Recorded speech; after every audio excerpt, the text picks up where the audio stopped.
If you know anything about the history of Dungeons & Dragons, then you know that the spell Fireball is one of the most popular spells in the game. What you may not be aware of is that it's actually product placement. Before Gary and Dave had gotten that sweet TTRPG money, they spent most of their Friday nights hanging out alone in their garage just drinking tiny little shots of whiskey. But they are on a budget, so they didn't have money for a lot of it. The story goes that one of them, nobody knows which one, had the bright idea of what if we got product placement in here from an alcohol company. So in the 1980s, they reached out to Seagram's, the maker of Canadian whiskey. Seagram's had a new product, Dr. McGillicuddy's Firewater whiskey, that they wanted to advertise as much as possible.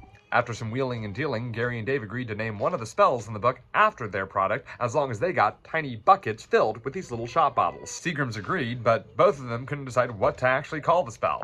Dr. McGillicuddy's Firewater? That doesn't sound very good for a spell. Eventually, the decision was ultimately made to just rename the whiskey altogether to Fireball. Now that's a mutually beneficial synergy.